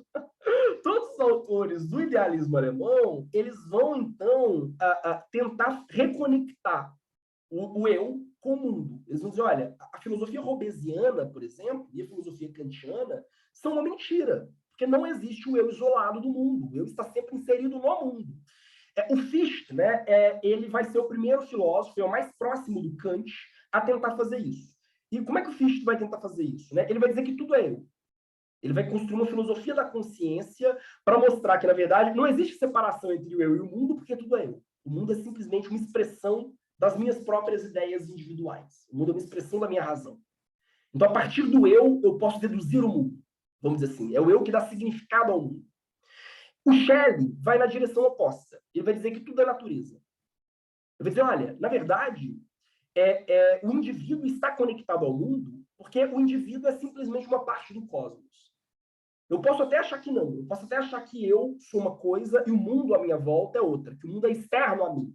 Mas, na verdade, eu sou uma parte, uma pequena singularidade dentro de um grande cosmos. E a filosofia ela precisa recuperar essa sensação de pertencimento. Por isso que, para o Fichte, né, o que nos permite, né, ter essa sensação, essa intuição de que eu pertenço a uma totalidade é a arte. Sei lá, eu estou assistindo um filme bonito, tipo A Chegada. Eu adoro A Chegada, aquele filme com a Amy Adams, né? Eu choro horrores. Eu estou assistindo A Chegada. Aí, ao fim da chegada, eu tenho aquela intuição, né? A experiência da beleza me dá a intuição de que eu pertenço a um mundo que é maior do que eu, que é superior a mim, que transcende os meus interesses individuais. Esse senso que a arte dá de que nós fazemos parte de um todo e de que as nossas expectativas, os nossos valores, os nossos interesses privados, eles são pequenos em relação à magnitude do cosmos. Para o Fichte, é isso. Para o Hegel vai dar um passo que a gente diria um passo além. Né? Ele vai dizer que, na verdade, tudo é cultura. Inclusive, as minhas concepções de eu e as minhas concepções de natureza só existem dentro de uma cultura, de um sistema compartilhado de símbolos. Por isso, Hegel ele constrói uma filosofia da história. Ele vai dizer, olha, o eu não existe porque o eu é um fenômeno histórico. Todas as concepções que eu tenho de mim mesmo, elas são resultado do acúmulo de símbolos, de ideias, de valores construídos por uma cultura. Então, Hegel vai dizer, olha, por que a ideia, né, de um eu isolado, de um indivíduo isolado que se realiza moralmente, é uma mentira? Porque todo indivíduo surge dentro de um contexto. Eu sou eu e as minhas circunstâncias, né, para usar a frase lá do... Ai, meu Deus. Esqueci o nome do cara. Bom, mas enfim. Para o Hegel, né, o que dá unidade ao mundo, né, o que permite que eu perceba que eu sou simplesmente uma singularidade, né, dentro de um todo, dentro de um todo unificado, é a história, é a percepção de que nós somos seres históricos. Tranquilo até aqui? Mas vocês vejam, né? Cada um desses autores, eles vão dar respostas diferentes, mas ao mesmo problema.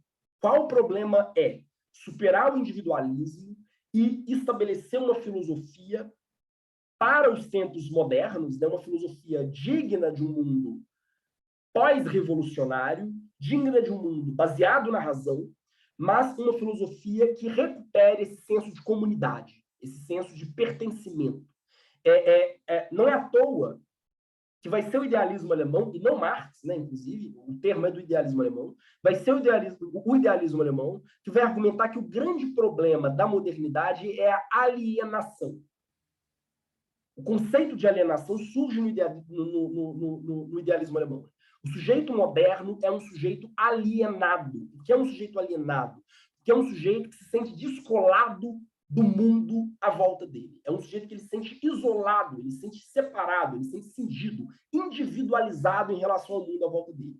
Ele não sente que ele está em casa, na vida coletiva, na vida social e no Estado. Nenhum de nós, né? A gente acha que a nossa vida privada é mais importante do que a nossa vida coletiva. Para o idealismo alemão, isso é um problema. Isso é um problema a ser superado. A grande referência que eles têm é o da filosofia na antiguidade, em que a vida privada era muito pequena em relação à vida pública, né? As pessoas elas se sentiam, antes de mais nada, como parte de uma coletividade. Eu sou parte do meu estado, eu sou parte da minha cidade, da polis, eu sou parte da minha comunidade. Para eles, esse senso de pertencimento à comunidade é fundamental para evitar que a guilhotina se repita, digamos assim, para evitar o terror revolucionário. Tranquilo, gente.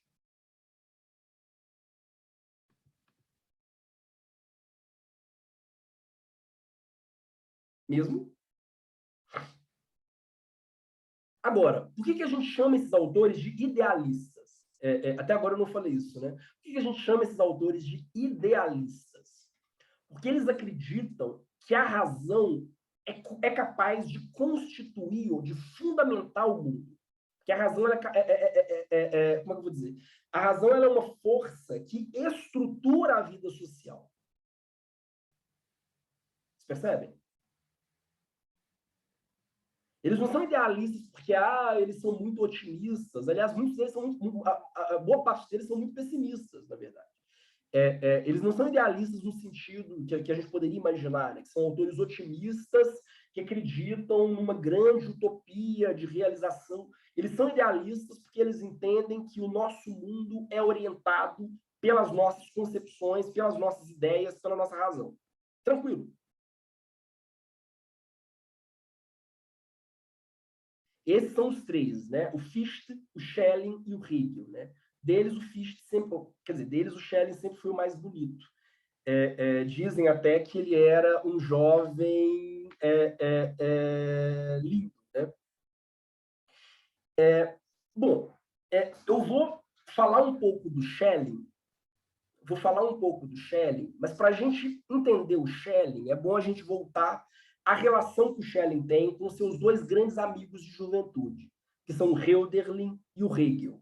Aliás, os três se conheceram como jovens estudantes na cidade de Tübingen, né? E eles eram amigos e rivais. Por quê, né? Como eu disse, desde a juventude, os três ficaram absolutamente apaixonados pela Revolução Francesa. Eram três jovens, dá para fazer um paralelo, sei lá, com Che Guevara, o jovem Che Guevara admirando à distância a Revolução Soviética. Os três, né, o Schelling, o Hölderlin e o Hegel, eram, enfim, três jovens brilhantes na Alemanha, que naquele momento era a prima pobre da Europa, né, que ficaram absolutamente deslumbrados com a Revolução Francesa, a tal ponto que eles plantaram na cidade de Tübingen uma árvore em homenagem à Revolução Francesa, e que eles chamaram de Árvore da Liberdade. Da mesma forma, né, reza a lenda, né, que todo ano, no dia da queda da Bastilha, Hegel erguia uma taça de vinho em homenagem à Revolução. Mas esses três jovens, como eu disse, né, ficaram muito chocados com a incapacidade dos revolucionários, como eu disse, de construir uma sociedade autenticamente racional em torno de valores novos, uma sociedade em torno de um ideal de justiça, um ideal de bem comum, para além dos interesses privados burgueses. Por essa razão, ainda na juventude, eles vão escrever um texto que ficou muito célebre, né? Na verdade, é um texto que ele só foi descoberto no século XX. Eles escreveram um texto de próprio punho, chamado, que nunca foi publicado, né? Não foi publicado naquele momento, chamado O Mais Antigo Programa de Sistema do Idealismo Alemão, em que eles vão dizer, esse programa que eles escreveram, enfim, eles não tinham 30 anos ainda quando eles escreveram esse programa, né? Esse programa vai orientar o trabalho desses 3 autores ao longo de toda a vida. E eles vão dizer o seguinte: a tarefa hoje é reconectar teoria e praxis, fé e saber, intelecto e paixões. A tarefa para superar o idealismo moderno é construir uma espécie de mitologia da razão. Não basta o contrato social. O contrato social não mobiliza paixões. Aliás, eu vou até dar um outro exemplo, né? O Zizek, o Slavoj Zizek, né? Ele faz uma crítica que eu acho muito apropriada à democracia moderna, né? E, sobretudo, uma crítica ao Habermas. Porque ele vai dizer, olha, ninguém vai à guerra, ninguém enfrenta uma revolução em torno de ideias absolutamente abstratas, como a economia ou a comunidade europeia. As pessoas vão em guerra em nome de ideais muito mais fortes do que isso, né? Ele vai dizer, a democracia não é capaz de mobilizar paixões, né? A democracia liberal contemporânea, né, não é um instrumento que gera paixão genuína, né? Uma coisa é o indivíduo entrar na guerra em prol de um padrão de justiça social radical, né? Outra é entrar na guerra em prol de, enfim, do mercado livre. Há uma dificuldade crônica, né, dessa sociedade idealizada pelo Hobbes ou pelo Kant, né, de guiar os indivíduos em prol de metas, né, de projetos que sejam realmente projetos comuns, projetos unificados. Tranquilo. Eu coloquei aqui até uma foto do Hölderlin, né? A vida deles vai ser uma vida muito interessante, porque o Hegel e o Schelling, dos 3 autores, o Hölderlin era aquele que tinha mais vocação filosófica, mas ele acabou abandonando a filosofia pela poesia. Ele se torna um dos grandes nomes da poesia romântica. Ou seja, dessa poesia que vai fazer toda uma crítica à razão abstrata, dessa poesia que vai buscar uma certa um resgate dos sentimentos. Hölderlin vai ser um dos grandes nomes da poesia romântica. Schelling vai ser aquele autor que vai ser o mais bem-sucedido na juventude. Hegel vai ser o primo pobre deles. Hegel, durante muitos anos de vida, ele vai dar aula como professor privado, que era basicamente um empregado doméstico. Ele vivia exatamente como um empregado doméstico. Enquanto Schelling era uma espécie de herói nacional. Schelling era citado, conhecido. Hegel só se tornará um filósofo célebre, de fato, né, na sua maturidade, quando ele chega lá para os seus 40 anos, né, digamos. E é um momento em que Schelling já está em decadência. Hegel vai morrer antes do Schelling, mas o Schelling, na velhice, não vai ser um filósofo tão reconhecido e tão citado quanto o Hegel. Os dois vão brigar, o Hegel e o Schelling, por razões filosóficas. O Hegel faz várias críticas ao Schelling, né, que vão deixar o Schelling incomodado, pessoalmente incomodado. E o Hölderlin, né, nesse meio tempo, enlouquece e é meio que abandonado pelos amigos. Ninguém vai visitar o Hölderlin no hospício depois que ele surta, né? Por isso que eu coloquei que são amigas e rivais, assim, que a relação deles, por um lado, é uma relação de mútua influência, de diálogo e de colaboração, mas, ao mesmo tempo, eles vão se abandonar uns aos outros ao longo da vida. O Condé, ele atribui a Hegel falta de coragem. Diz que o enlouquecimento do Hölderlin deixou o Hegel muito afetado e que, por isso, ele evitava ver, etc., que ele ficou muito mal com a loucura do amigo. Assim. Olha, faz todo sentido. Porque, assim, para mim, a definição perfeita de bromance é a relação dos 3. Assim, é um trisal bromântico. Assim, é um bromance. eles escreviam poemas de amor uns para os outros, né? Enfim. Aí a gente entra, né, propriamente no Schelling. O Schelling vai dizer o seguinte: o Kant é o autor que separa, né, o indivíduo que pensa e o mundo externo, que é pensado, né? Mas o indivíduo está dentro do mundo. O indivíduo ele está sempre dentro do mundo. Eu não estou fora do mundo quando eu penso o mundo. Eu não sou externo ao mundo e o mundo não é externo a mim. Ele vai dizer isso, por exemplo, num texto que ele escreve com Hegel, chamado Sobre a Essência da Crítica Filosófica em Geral. Mais do que isso, Schelling vai dizer, né? Quando eu penso, é o mundo que está pensando a si mesmo. Por que não é possível dizer, olha que sacada interessante, por que não é possível dizer, como a filosofia moderna diz, que o mundo é irracional e que só o sujeito humano é racional? Porque o sujeito humano está dentro do mundo. Então, quando eu penso e uso da minha razão, é o mundo se valendo da sua razão. Vocês percebem? O ser humano é a razão do mundo pensando a si mesma. Muito abstrato.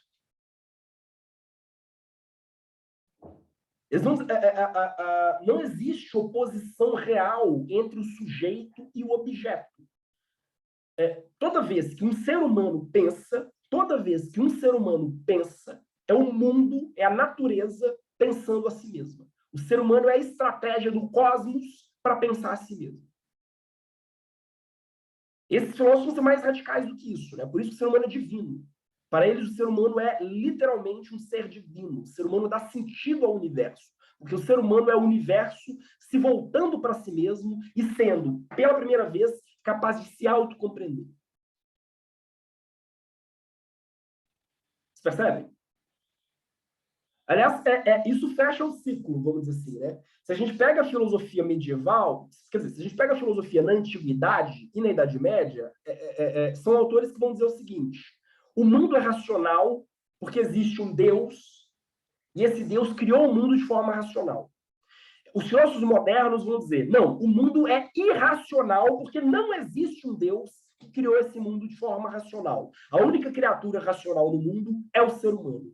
O que os filósofos idealistas vão dizer é, o mundo é racional não porque existe um Deus, mas porque o mundo criou o ser humano, o mundo criou a humanidade, e a humanidade em si é racional. E à medida em que o mundo cria a humanidade retroativamente confere sentido ao universo. Muito doido.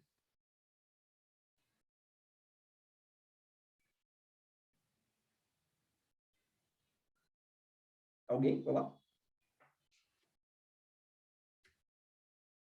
Então, veja, né? Para eles, não existe choque entre a irracionalidade do mundo e a racionalidade do ser humano, porque o ser humano é a racionalidade do mundo. O ser humano quer dizer, como se eles dissessem o seguinte: a natureza inventou o ser humano com uma estratégia para racionalizar a si mesma, para pensar a si mesma. Então, a gente tem uma missão realmente sagrada, que é de racionalizar o cosmos. Hegel vai ser mais radical do que isso, né? Hegel vai dizer como é que a gente racionaliza o cosmos por meio do trabalho. Toda vez que eu pego um lago, por exemplo, e crio uma hidrelétrica, eu estou substituindo a natureza pela cultura. Estou ressignificando a natureza de acordo com a razão. O Hegel faz um grande culto, né, ao processo de controle industrial do ser humano pelo mundo. Isso está em Marx também. O ser humano ele racionaliza o mundo. Não é que o mundo fosse irracional. O mundo estava, ao longo de toda a marcha de evolução, né? A criação da vida, a criação dos animais, a criação dos primatas, né? Todo o processo de desenvolvimento do mundo leva a esse ponto de cumeada, que é o ser humano. E o ser humano dentro do cosmos, dando significado, dando racionalidade para a existência. Vocês percebem? Por isso eles são idealistas. O idealismo é no sentido de dizer, olha, não existe uma separação entre o mundo real e o mundo das ideias. O mundo das ideias foi criado pelo mundo real e o mundo das ideias transforma o mundo real retroativamente. Muito abstrato. O Schelling vai dizer ainda, né? Não há nenhum corpo singular. Nenhum corpo é singular. Todo corpo faz parte do todo. Todo corpo está conectado ao todo, né? O mundo não é o outro da consciência, né? A consciência e o mundo são polos opostos e complementares. E ele vai dizer, olha, tudo bem, de um ponto de vista epistemológico, de um ponto de vista da teoria do conhecimento, a gente parte do sujeito em direção ao objeto. Mas de um ponto de vista ontológico, a gente tem que partir do objeto em direção ao sujeito. Ou seja, se eu estou fazendo uma discussão filosófica, né, no campo da teoria do conhecimento, eu tenho que mostrar como o sujeito compreende o mundo. Mas, se eu estou partindo da filosofia da natureza, eu tenho que mostrar como o mundo cria um sujeito capaz de se autocompreender e capaz de compreender esse mesmo mundo. Para Schelling, essas coisas elas estão articuladas. Você percebe? Então, são duas coisas aqui, né? Primeiro, ele vai postular a identidade essencial de todas as coisas. Ele vai dizer, quem nos dá essa percepção dessa identidade essencial de todas as coisas? A arte. Segundo, né, ele vai dizer que, olha, o que torna, né, a arte esse veículo, né, que gera essa sensação de que eu pertenço a um todo? A arte, ela extrai do real o ideal e ela incute o ideal no real. O artista, ele busca inspiração no mundo e, a partir do mundo, ele cria beleza, ele cria ideias, né? E, ao mesmo tempo, quando o artista, por exemplo, pega um pedaço de mármore e transforma esse pedaço de mármore numa escultura, ele está mostrando a capacidade de um ser humano modelar a natureza com base na sua razão. Então, diferentemente do Kant, né, ele está dizendo, olha, a natureza está sujeita à razão. A natureza ela pode submeter à razão, ela pode ser transformada por meio da razão. E mais, né? A natureza ela é a condição de possibilidade da humanidade. A natureza não é irracional, porque se a natureza fosse irracional, a racionalidade não teria surgido nela. A humanidade não teria surgido nela. A humanidade só surge na natureza porque existe algum grau de racionalidade que permite isso. Vocês percebem? Não porque reitero, não porque existe um Deus que criou o mundo. Um Deus bom e amoroso que criou o mundo. Mas porque o próprio ser humano reitero, o ser humano é o universo pensando a si mesmo. Você pode até dizer, mas o surgimento da humanidade foi acidental, não foi proposital. Não importa. Porque a partir do momento em que a racionalidade surge, de uma forma retroativa, ela dá significado para aquilo que era mero acidente. Muito abstrato, gente. É por isso que eles vão propor, né, uma filosofia que como eu disse, né, de conciliação entre ser humano e natureza e entre indivíduo e comunidade. E aqui entra uma questão, né? Poderá o direito ser emancipatório? Né? Para esses autores, então, né, meu tempo já acabou, então eu vou ser muito breve nisso. Para esses autores, não há uma tensão entre direito e liberdade. Por quê? Porque o direito ele não é simplesmente um instrumento que impede que a minha liberdade individual interfira na liberdade individual do outro. Se a nossa realização enquanto indivíduo é sempre uma realização coletiva, então o direito ele não está abaixo da moral, o direito está acima da moral. É o direito, são as normas comunitárias que nos tornam seres livres. Muito abstrato? Eu vou tentar ilustrar isso um pouco melhor, né? Já assistiram aquele filme chamado Na Natureza Selvagem? Eu já perdi amigos por causa desse filme. Várias pessoas brigam comigo por causa desse filme. Porque eu odeio esse filme. Eu tenho horror a esse menino. Acho assim, para mim, um imbecil. Assim, um imbecil. Eu detesto esse cara. Na Natureza Selvagem é um menino de classe média alta, filho de papai, que entra em crise, porque ele tem 40, sei lá, ele tem uns 30 anos, os pais dele estão se divorciando. Ele, meu Deus, papai e mamãe estão se divorciando, eu só tenho 30 anos, isso é traumático para mim.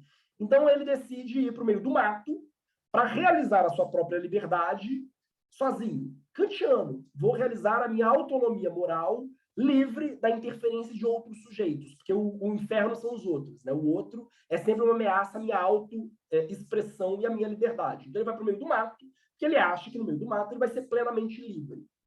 E, obviamente, ele não vai ser livre no meio do mato, ele morre no meio do mato. É um idiota.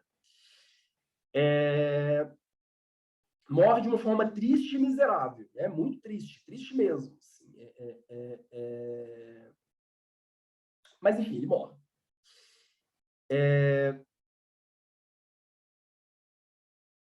Por que eu estou dizendo isso? Há uma frase do próprio Kant. O Kant, ele, no fim da vida, ele começa a ficar esperto, digamos assim. Há uma frase do próprio Kant que ele vai dizer o seguinte: a pomba acha que voaria melhor sem a resistência do ar. O que é uma ilusão, né? Sem a resistência do ar, a pomba não voaria. Quer dizer, a resistência do ar é pré-condição para que a pomba voe. O sujeito kantiano, esse sujeito robesiano também, né, acha que ele seria mais livre sem a interferência do outro. Mas a interferência do outro é condição de possibilidade para que eu seja livre. Porque eu só existo enquanto sujeito moral dentro de uma comunidade. Assim como eu só existo enquanto sujeito moral dentro de um mundo. A natureza, o mundo externo a mim, não é uma ameaça à minha liberdade. Ele é pré-condição da minha liberdade. Vocês percebem?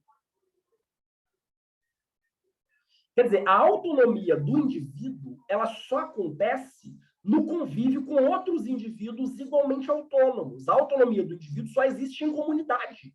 Eu não sou livre no meu pensamento, eu sou livre no mundo. O outro, ele não é um obstáculo, né? O outro é uma pré-condição para a minha liberdade. Essa posição do Schelling, ela inverte a ideia, termo a termo, né, a ideia kantiana. Por quê? Porque a filosofia kantiana, assim como a filosofia robesiana, ela parte do sujeito. É uma filosofia que entende que o ponto de referência é sempre o sujeito.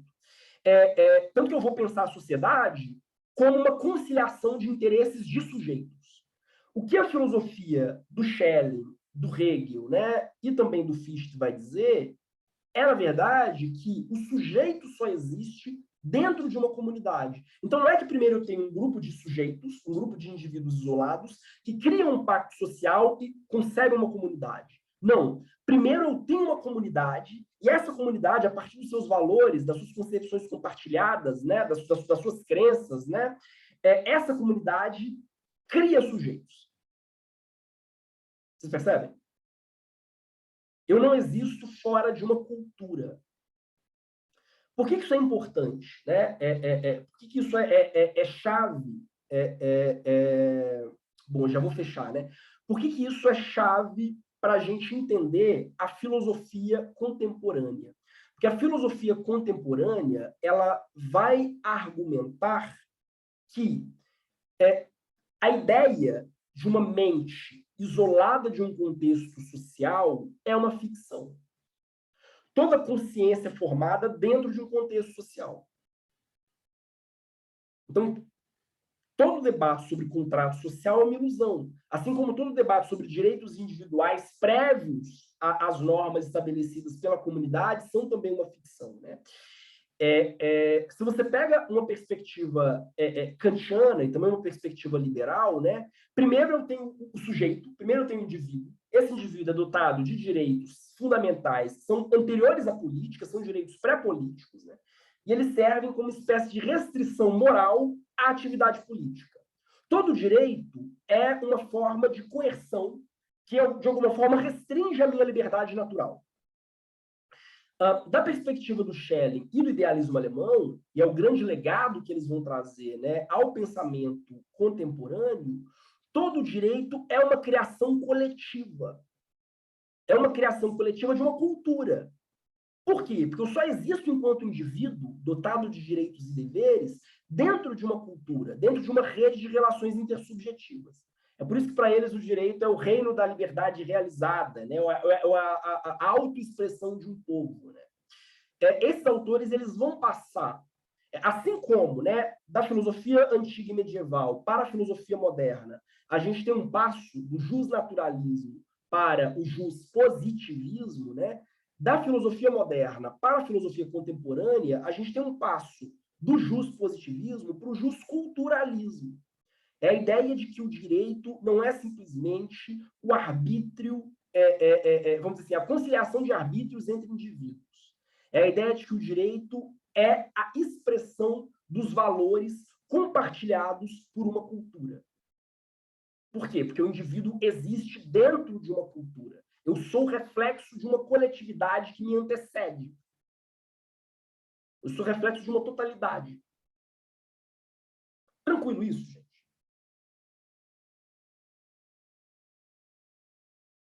Muito abstrato?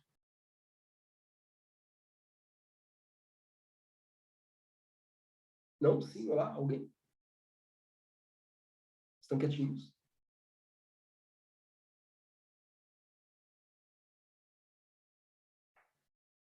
Essa é, como eu disse, né, a nossa aula mais pesada do semestre.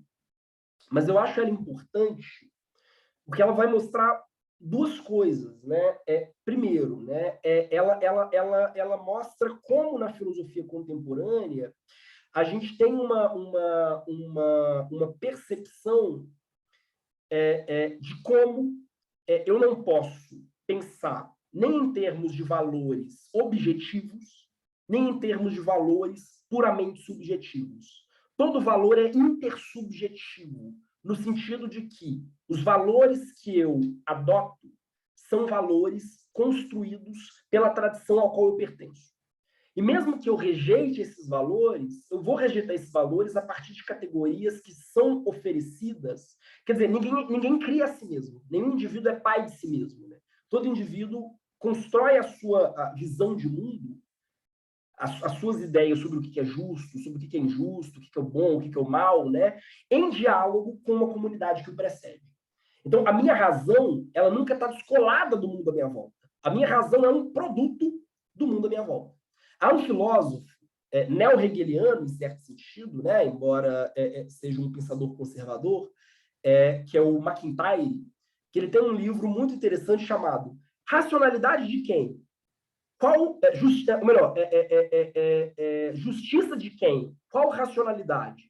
Em que ele vai dizer exatamente o seguinte: não dá para debater justiça em abstrato, como queriam os filósofos da Idade Média e da Antiguidade. Não existe um ideal de justiça que flutua no céu, né? E não dá para debater justiça de uma forma puramente privada, como se a justiça fosse uma questão de escolha individual. A justiça é sempre uma construção coletiva de uma comunidade. As nossas concepções de valor são concepções historicamente construídas. Por isso, né, quando eu vou debater direito, quando eu vou debater se uma norma é justa ou injusta, eu tenho que pensar a partir dos critérios de valor, dos princípios, dos padrões que são compartilhados pela comunidade. Vocês percebem? Ainda que seja para discordar desses critérios. Né? Todos os autores que a gente vai trabalhar daqui para frente são muito impactados por essa virada. Eles precisam dar uma resposta a essa percepção de que os nossos valores eles são historicamente construídos.